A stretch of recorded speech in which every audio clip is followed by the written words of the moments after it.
Selamat datang kembali di pembelajaran kimia. Ada baiknya sebelum kita memulai materi, kita berdoa terlebih dahulu. Materi pembelajaran yang akan kita bahas pada pertemuan kali ini adalah kelarutan dan hasil kelarutan, yang meliputi pengertian kelarutan, hasil kali kelarutan, dan hubungan antara kelarutan dengan hasil kali kelarutan. Istilah kelarutan dan hasil kali kelarutan mungkin terdengar asing di telinga kalian, tapi sebenarnya kedua istilah ini sering kalian gunakan dalam kehidupan sehari-hari.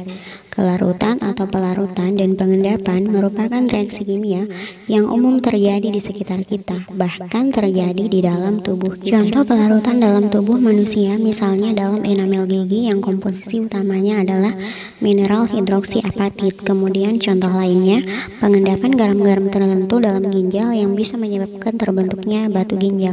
Sedangkan di dalam tanah, misalnya pada pengendapan kalsium karbonat yang berperan penting membentuk stalaktit dan stalagmit. Selain itu, air laut dan konsentrasi ion karbonat dan kalsium yang tinggi bisa membentuk keberadaan terumbu karang yang tersusun dari kalsium karbonat. Secara umum, larutan adalah campuran zat-zat yang homogen yang memiliki komposisi merata atau serba sama di seluruh bagian volumenya. Kelarutan atau solubility adalah jumlah maksimum zat terlarut yang dapat larut dalam sejumlah pelarut dalam suhu tertentu. Umumnya kelarutan dinyatakan dalam mol per liter atau konsentrasi. Akan tetapi, kelarutan dapat pula dinyatakan dalam gram per liter atau miligram per liter. Kelarutan terjadi akibat hasil interaksi antara molekul air yang bersifat polar dengan ion yang berbentuk kristal. Selain kepolaran yang menyebabkan suatu zat dapat atau tidak dapat larut, penyebab lainnya adalah adanya ikatan hidrogen. Zat-zat yang larut dalam air dapat membentuk ikatan hidrogen sehingga bisa melarut dalam air. Ada dua gaya yang mempengaruhi kelarutan. Yang pertama, gaya tarik-menarik antara molekul air dengan ion padatan. Gaya ini cenderung membawa ion ke dalam larutan. Jika gaya relatif besar, maka senyawa akan lebih larut dalam air. Gaya yang kedua adalah gaya tarik-menarik antara ion yang berlawanan muatan. Gaya ini menyebabkan ion tetap dalam keadaan padat. Ketika gaya ini besar, maka kelarutan akan semakin kecil. Ada tiga faktor yang mempercepat kelarutan. Yang pertama, suhu, jenis pelarut, dan tekanan. Tekanan sangat berpengaruh terhadap kelarutan, namun biasanya lemah dan diabaikan pada praktiknya. Sehingga secara umum, besarnya kelarutan suatu zat dipengaruhi oleh yang pertama, jenis pelarut. Senyawa polar yang mempunyai kutub muatan akan mudah larut dalam senyawa polar, misalnya gula, natrium klorida, alkohol, dan semua asam yang merupakan senyawa polar. Senyawa nonpolar akan mudah larut dalam senyawa nonpolar, misalnya lemak mudah larut dalam minyak. Senyawa nonpolar umumnya tidak larut dalam senyawa polar, misalnya natrium klorida tidak akan larut dalam minyak tanah. Yang kedua adalah suhu. Kelarutan zat padat dalam air semakin tinggi bila suhunya dinaikkan.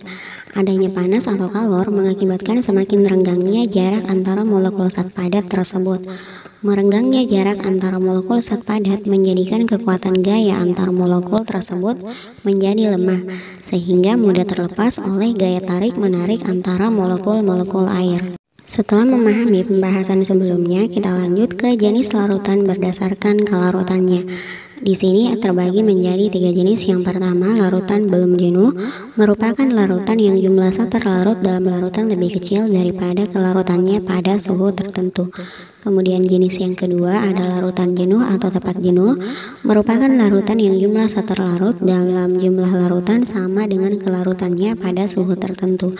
Dan yang ketiga adalah larutan lewat jenuh, merupakan larutan yang jumlah zat terlarut dalam larutan lebih besar daripada kelarutannya pada suhu tertentu. Sedangkan menurut Pharmacope atau Kamus Dunia Farmasi, kelarutan suatu zat dapat dibagi menjadi 6 jenis. Yang pertama, sangat mudah larut, larut, sukar larut, sangat sukar larut, dan praktis tidak larut. Setelah memahami tentang kelarutan dan bagian-bagiannya, kita lanjut ke hasil kali kelarutan yang disimbolkan dengan KSP.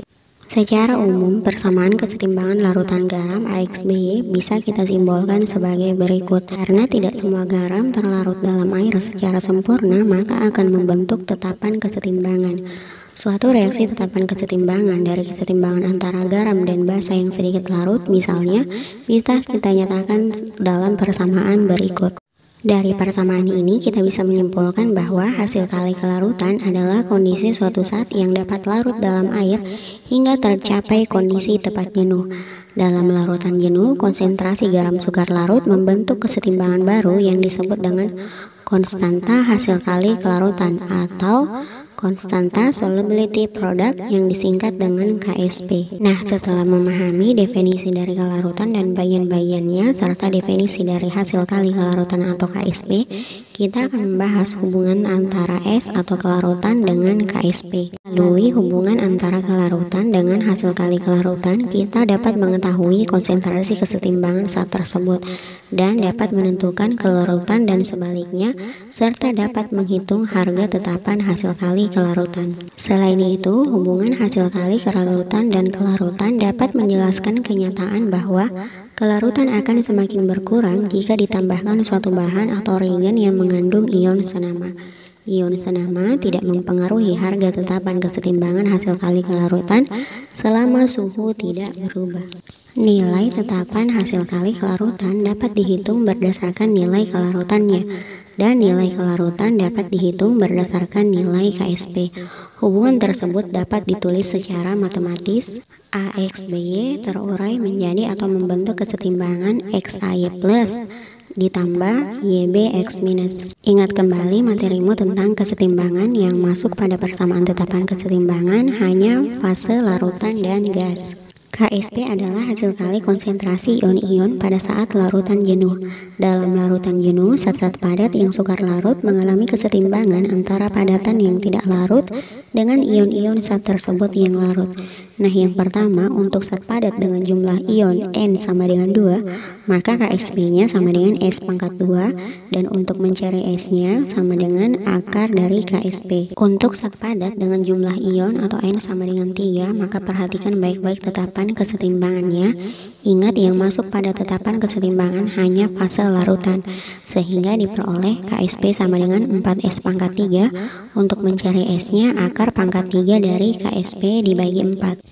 Selanjutnya, untuk zat padat dengan jumlah ion N sama dengan 4, persamaan tetapan kesetimbangannya KSP sama dengan A3 plus dikali B minus pangkat 3. 3 pangkat 3 sama dengan 27, sehingga diperoleh 27S pangkat 4. Untuk mencari S-nya, akar pangkat 4 dari KSP dibagi 27. Untuk zat padat dengan jumlah ion N sama dengan 5, perhatikan baik-baik tetapan kesetimbangannya. 2 pangkat 24, 3 pangkat 3 sama dengan 27. 4 dikali 27 sama dengan 108. S pangkat 2 kali S pangkat 3 sama dengan S pangkat 5, sehingga KSP-nya 108S pangkat 5. Agar kalian lebih memahami tentang materi kelarutan dan hasil kali kelarutan, mari kita bahas contoh soal berikut. Perhatikan baik-baik soal berikut. Yang diketahui adalah volumenya sebanyak 500 ml, kemudian molnya 5,0 kali 10 pangkat min 6. Yang ditanyakan adalah KSP-nya. Sebelum mencari KSP-nya, terlebih dahulu kita harus mencari kelarutan atau S-nya. Rumus untuk mencari S sama dengan rumus untuk mencari konsentrasi. Mol dibagi dengan volume. Nah, dari sini kita memperoleh 10 pangkat min 5 molar. Selanjutnya, karena jumlah ionnya sama dengan 2, kita langsung menggunakan rumus KSP sama dengan S pangkat 2.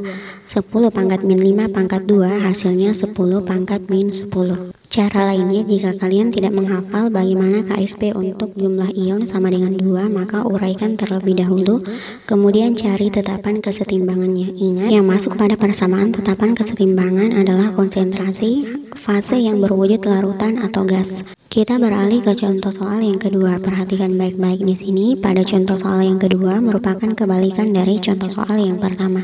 Di sini yang diketahui adalah KSP-nya dan yang dicari adalah kelarutan atau S-nya. Di sini kalian terlebih dahulu harus membuat persamaan reaksinya. Dari sini kita memperoleh rumus untuk KSP-nya.